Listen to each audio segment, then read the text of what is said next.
Hello, everybody. How are you doing? I know it has been a while since I uploaded about a week and a half, which is quite long for me. Um, but I hope you're all well. I hope you're all doing great. I hope you're all, just enjoying your first few days of April.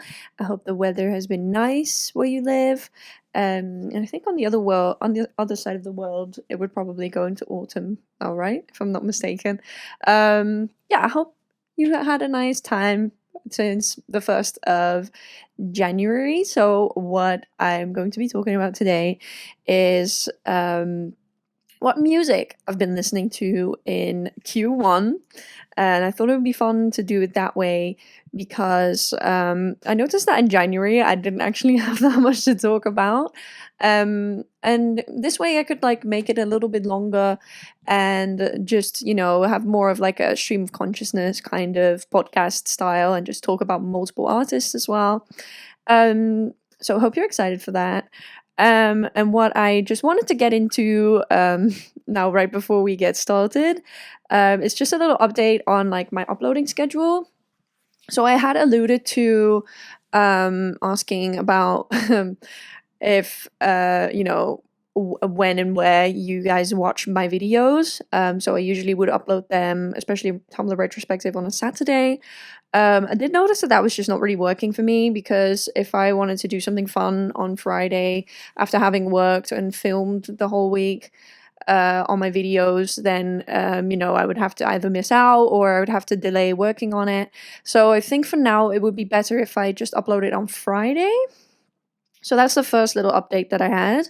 However, I'll be doing that from next week on. So this week I have this little Q1, which I also wanted to upload on the 2nd of April because I didn't want anyone to think it was like an April Fool's joke.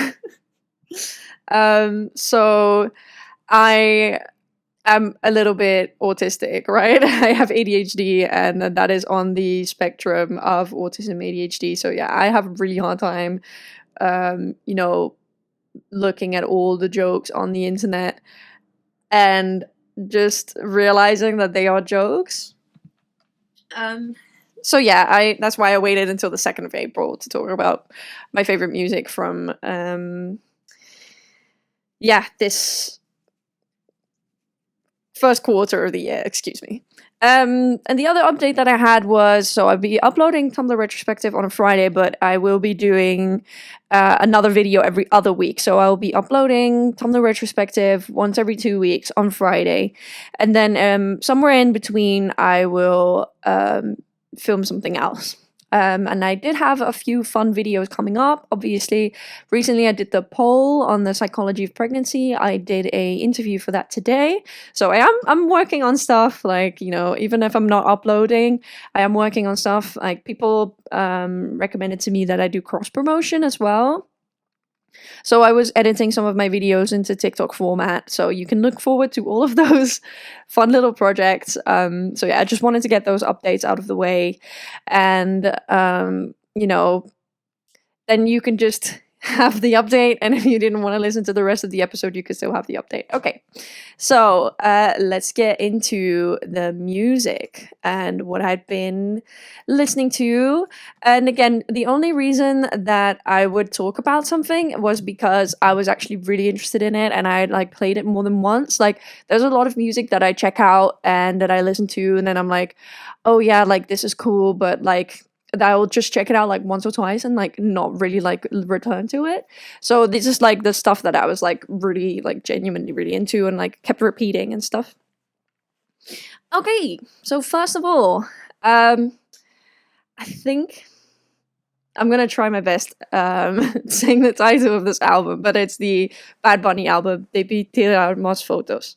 And that was just so good. And I was hearing it everywhere. There was definitely a lot of hype around this album, and especially in the first few weeks, everybody was playing it, and I think it was like on the Billboard, for the first few weeks on #1 since it came out. And like chart position is one thing, right? I mean, like, Bad Bunny is so successful, so like it's not really that interesting.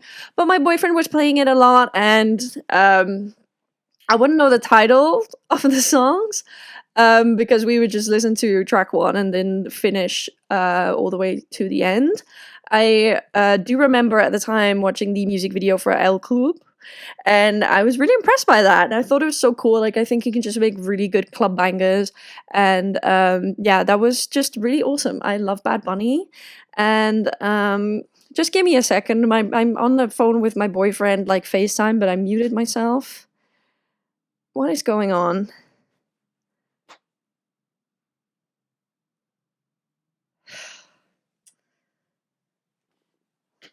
What do you want?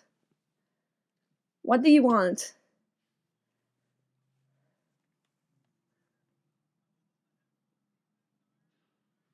Yes, you were on the headphones the entire time because I'm recording my podcast. No, I didn't. Okay, well, is there anything you want to say? I love you too. Can I keep recording my podcast?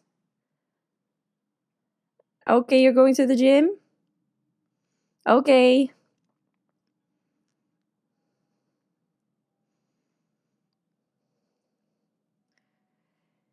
Can I keep recording my podcast?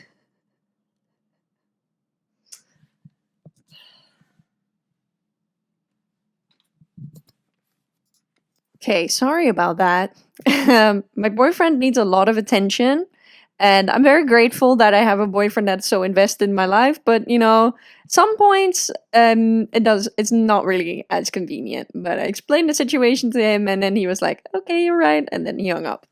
Okay, Bad Bunny. Let me pull up my note again. But yeah, I love the cultural aspects of this album. My boyfriend also explained some of it because he speaks Spanish. My boyfriend actually speaks 5 languages. And he showed me the video. I'm pretty sure everybody who's like slightly into Bad Bunny would have seen that video of the grandma reacting to it, and like she teared up, and especially I think that's the first track on the album, and it's also the song that I really like, where you know the music that they're sampling is actually the music that was banned in Puerto Rico, and you know, they would have to be quiet and stuff like that when they were playing the music because, you know, it would be punishable by the United States. And I just love that he's repping his country, and I love that, you know, he refuses to speak English when he doesn't really need to. And I just have mad respect for him. And also that Calvin Klein ad. I'm kidding. But yeah, no, I just do, I really like Bad Bunny. I think he's a really cool guy. And I really enjoy this album, and I think I will enjoy this album for a long time to come. Like, it's just one of those things that you can put on and, yeah, just really get into, and the vibes are good, and also, obviously on the title track as well, the sentiment is really beautiful, and I love seeing people from Palestine, using that trend to think about what Gaza looked like before the genocide and stuff like that. I was just so many good moments around this album, and I just thought I had to talk about it because it wasn't even something that I had on like on my headphones quite a lot, but it was just constantly playing as well, if you know what I mean. My boyfriend had it on a lot, and I went to a couple of birthdays and they were playing it there. So yeah, it was just wonderful. I just really like this album. Okay, next one I feel like is going to be a little bit obvious, and I don't have any particular order to these. But it's the STAYC comeback that I also reacted to. I won't be reviewing it, unfortunately, because I don't like Diamond as much. Like, I want something to be a 10 out of 10 before I start reviewing it. But however, I just really enjoy Pipe Down, and the title track was so good, and they did get a win. Yay! So I'm really happy about that. And in case you're not into K-pop, I can... Yes, I just had a problem with my audio interface, and I was just checking back if it was doing what it's supposed to, and it is. It's just flashing in a really weird way. I don't know why it's doing that, but there's no issue with the recording, so I'm just going to keep going. So if you want me to explain what a music show win is, in case you don't listen to K-pop or you're not that familiar with K-pop, So, because K-pop is really integrated into South Korean culture, there's also ways for the idols to present their show on TV. So, I would say it's kind of comparable to Top of the Pops, if you're my age. So, there's a bunch of groups or artists that have releases like all the time, obviously, and then they are broadcast on TV.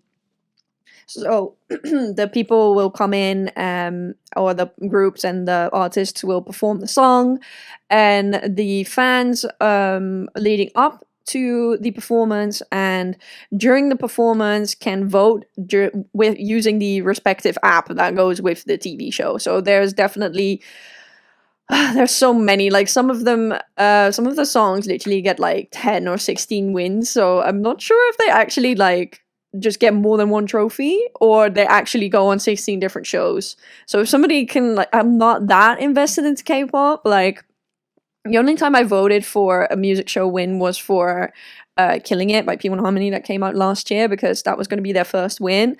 And I was constantly on the apps, like doing quizzes and playing games, and then you can like earn a currency and then you like use the currency, the in-game currency, to vote for your artist, and you're basically going head to head with other groups, right? So it just depends on like what fandom is the strongest. So yeah, that was what it was about. And STAYC did get a win for DeBÍ, which was really nice. I would have still hoped that it would have been as successful as Bubble or Teddy Bear, but you know, it is what it is. And also, there's so many people always have something to fucking complain about when it comes to STAYC, but I'm really happy with this comeback, and I like the performances that came with it. I would have hoped that they didn't do pre-recorded. I always really like just live performances, and like I understand why they do pre-recorded. I do think the choreo was probably really demanding as well, which is fine. Like, I get it. They're still singing it live at some point in the day, and you want to guarantee a good performance. Like, South Korea is just really a culture, and just East Asia in general is really about perfection, and like I get that, and that's the reason why I like K-pop as well. But you know, in this case, like I would really want the performance aspect of it to be good as well. So that was the only thing that was a little bit disappointing, but I still really like STAYC. I still stand them. Like, I would never unstand them for doing pre-recorded performances, right? Okay. Actually, I think I have this, like, I have two a little bit further down in the list. I'm just gonna move it down here a little bit because I can basically talk about these in tandem. Obviously, in January, I went to Finland to go see P1 Harmony and Mikio. Oh, that was so fun. You guys, I'm so happy that I did that. Like, you should really spend your money on a trip. And especially something like that, to see your favorite artist. I would do it 5 times over again. If that would mean I would bankrupt myself, like, genuinely. I would not have done it for anything else. Like, you know, even after the fact, I would have said, if I could go back, I would have thrown in a snapshot with Intak as well. But anyway, so I was just listening to so much P1 Harmony over the last few months because obviously that's my alt group, but I just really, really enjoyed going to the concert and getting excited for it, and leading up to the concert I was listening to P1 Harmony, and they just announced a comeback in May as well. Oh my god, I'm so excited. They're probably gonna excuse me, they're probably gonna announce the concept soon, and the concept photos, the release dates for everything, and the release date for the music video. And I'm just so excited that my old group is going to have a comeback season again. Oh, it was so wonderful. Like, I'm just really excited. I was just listening to P1 so much over the last 3 months. So I don't necessarily have like a specific song, because I just like a lot of their discography. So yeah, I'm just excited, and obviously I'll be doing a live reaction to their comeback when it comes out. So yeah, stay tuned for that. And that's why I wanted to talk in tandem, because Kyo's favorite artist is SZA, and obviously SZA released an album. It was either in January or it was right at the end of December. I don't really remember. That rhymes. But I was listening to SOS Deluxe LANA so much. It was insane. It was definitely my most listened to thing from the last 3 months. Scorsese Baby Daddy, Cry Baby, Diamond Boy. Those are all such amazing songs.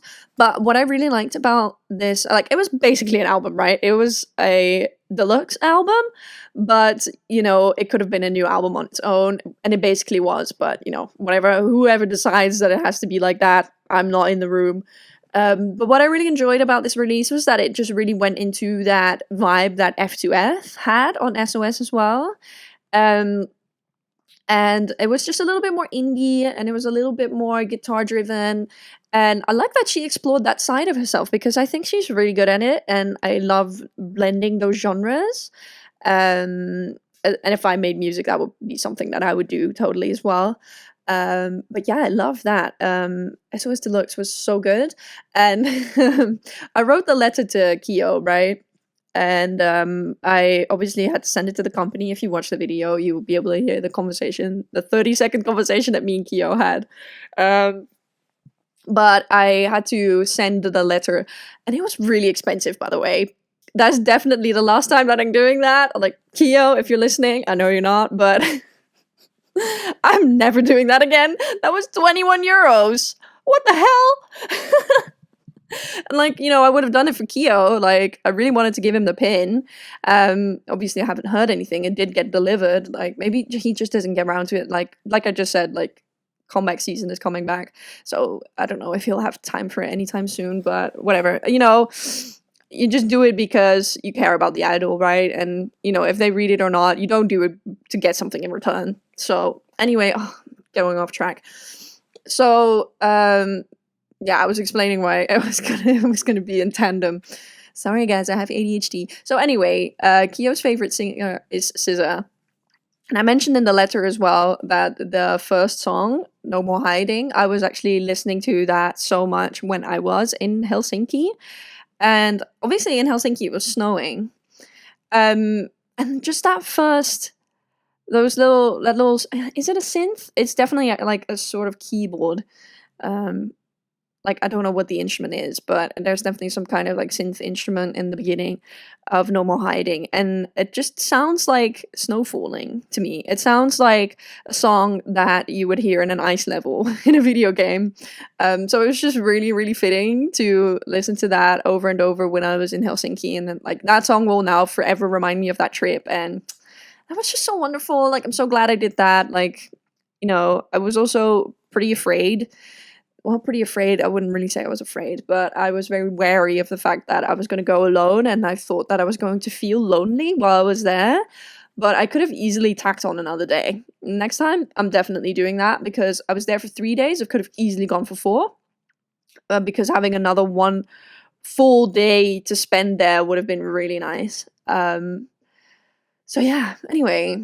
Yeah, just my trip to Helsinki. That was a big theme as well, and I really enjoyed that. Speaking of trips, I'm just, yeah, but this is at the bottom of my list, but I also went to Hamburg for my birthday, and that was a gift from my mum to me, which was really, really sweet. And when we were younger, we didn't have that much money, and now we're all like a lot more comfortable.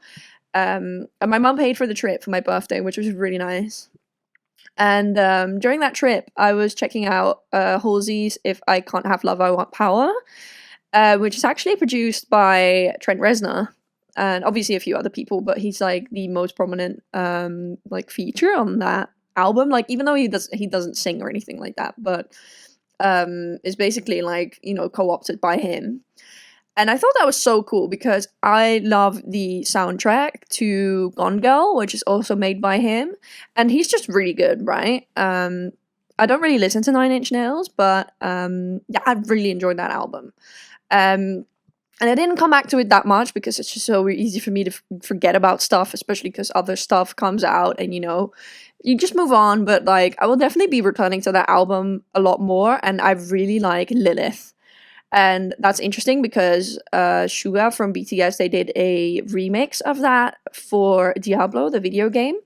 And I didn't know that that was actually a song that already existed. So I really like that song, and I really like that album. I really enjoyed that. 10 out of 10.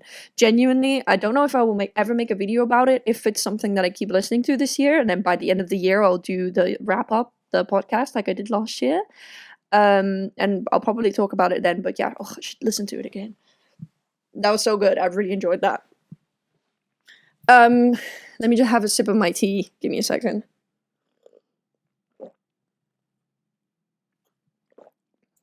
Ugh. This ginger is a little bit bitter. I'm drinking ginger and lemon tea, which I really enjoy, but you need the ginger to be perfect, and this ginger is a bit bleh. Okay. Yeah, 4 acts left to talk about. Yeah, this one kind of ties into Helsinki as well. But I still really enjoyed listening to GNX by Kendrick Lamar. Wow, what a 10 out of 10 album. And obviously with the Super Bowl, that was just so fun to already love those songs and to watch the performance. And I came back to the Super Bowl performance so much, and I don't even like sports. And I know like the Super Bowl performance is not even really about sports, but like it wouldn't exist without it, right? So yeah, like GNX. What a great album. I love that it has so many hits that went viral. I love Luther. I love Gloria. I love Dodger Blue. Those are all so good. And this album is just fantastic. I should really like dive into the lyrics a little bit more, because I always love Kendrick lyrics, but I think he just is so good at like making a really cohesive album. And yeah, like I love that he, like I said this to my sister. I was on the phone with my sister this afternoon. And I just thought it was really, really hilarious how people were always claiming that Kendrick can't make hits, and then he came with this album, and like so many songs from this album were charting. So yeah, that was great. Like go and re-listen to GNX if you haven't in a while, because it is genuinely so good, and it's going to be a timeless classic. Like I already know. I mean, pretty much every Kendrick album is a timeless classic, but I just really enjoyed that. I just wanted to come back and talk about that. Okay, I just have one song, because obviously the last Tumblr retrospective that I worked on was Sucker by Charli XCX. And then I totally realized that I had never listened to How I'm Feeling Now. And I don't really know why, because I was into hyperpop a little bit at the time. And I was definitely one of those people, because I was a really big fan of Brockhampton, and Brockhampton went on tour with 100 Gex like right before they really blew up, and that's how I knew about 100 Gex. And I didn't know that 100 Gex produced Claws for Charli XCX, and I feel like I'm so late to that song, but that song is so good. Like I had it on repeat, and it is like, you know, you can definitely hear like. It just definitely reminds me of 2020 so much, because that one was when hyperpop was like, everybody thought that was going to be the sound of the future. And like, it's crazy how like it's still really futuristic, but it sounds outdated still. But still, like, I'm not saying that in a bad way. Like, I'm just saying there's not a lot of things that are made today that sound like that, unless it's like really niche. But like Charli XCX even back then was like a pretty like household name. But anyway, Claws by Charli XCX, I really enjoyed that. That was really good. I added that to my playlist. And I like Forever as well, from How I'm Feeling Now. I should listen to the album more. Obviously, Party For You having a little bit of a resurgence on TikTok recently was part of the reason why I checked it out. But that is a good album, and I need to listen to it a little bit more. But that's why I just wanted to talk about one song, because I like that song. And I noticed that I was revisiting that song quite a lot, but not the whole album. So that's why I'm not talking about the whole album. Maybe I will. Maybe I will next time. Okay. So, I have 2 more acts to talk about. And it's both K-pop. So if you're not interested in that, then, you know, I will say bye to you right now. And tune in for Tumblr retrospective next week. Okay, now you left, or if you stayed, welcome back, or you're still here anyway, you know what I mean. Okay, so I feel like this one might be a bit obvious if you listen to my podcast, which not a lot of people did. I think it's still on 8 views. If that ever gets over 100 views, I'll be very impressed. But I still enjoy yapping, right? So anyway, RESCENE, Glow Up. Wow, that is a 5 out of 5 EP mini album. I loved that release. It was so good. Like seriously, every single song is really good, really good. Especially Cotton Candy. Cotton Candy, what I hear when I listen to that song, I just feel like if they ever get the opportunity to do a Tiny Desk, they should do that song because it's a little bit like bossa nova almost. And it just has like a really funky rhythm to it and some plucky guitars, and it sounds a bit, yeah, bossa nova. I don't really know how else to explain it, but it's really catchy and it has like good instruments and it's just really well made. And I feel like I've never really heard like a bossa nova type of girl group K-pop song like that. So I just really enjoyed that. I enjoyed Going On. I enjoyed the title track. And yeah, if you want like a 5 out of 5 star K-pop EP, just listen to Glow Up by RESCENE. When I'm going to Korea in August, I'm definitely gonna buy this album because it was so good, and I would definitely buy Senodrome as well because that was such a good EP as well. Yeah, I should probably just stand RESCENE at this point because I was a bit hesitant because 2 of the members are really young. I think I said that in my other podcast as well. But to be fair, when I started studying P1 Harmony, both of the youngest members were also 16. So it is a fine line, but you know, just don't be creepy about it, right? Just be respectful and, you know, then everything's fine. And I do really like them. I should probably just stand RESCENE. I'm already there. I should just learn the members' names at this point. Okay. So I have one more thing to talk about, which technically also only one song, but I listened to the whole EP yesterday.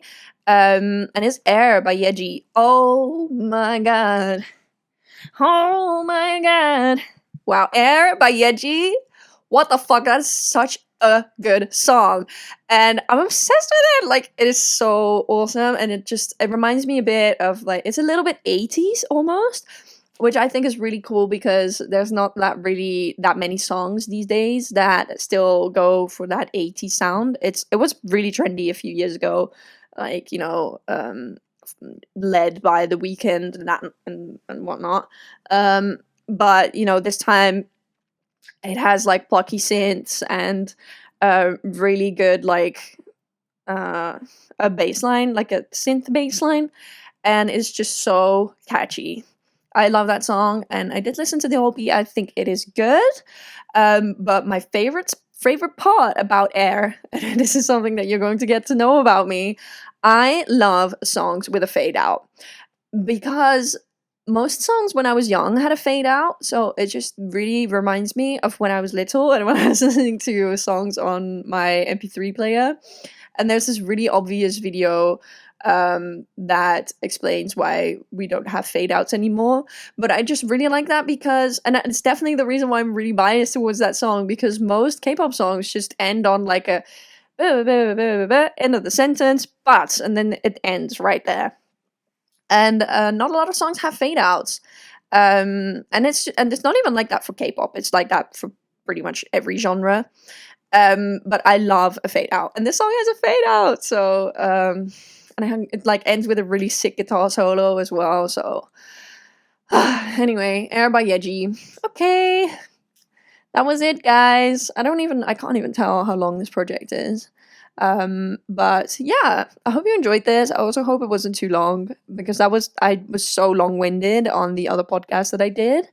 So I just wanted to keep it a little bit more yeah, short. I can't look for a better word right now, but I didn't want to be too long-winded because, yeah, the other one was definitely way too long and not that many people listened to it because it was almost 2 hours. I like a long video myself, so, you know, I guess there's just not that many people out there like me.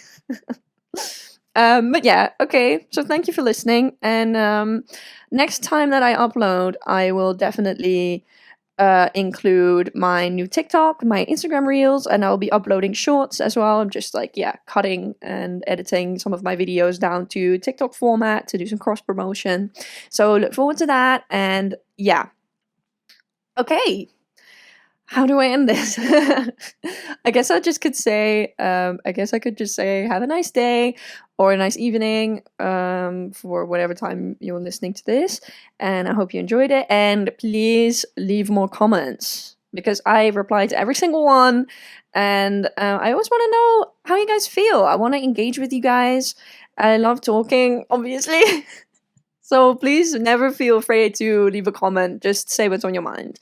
I really don't care. Just leave a comment. I love seeing what people say. So, okay.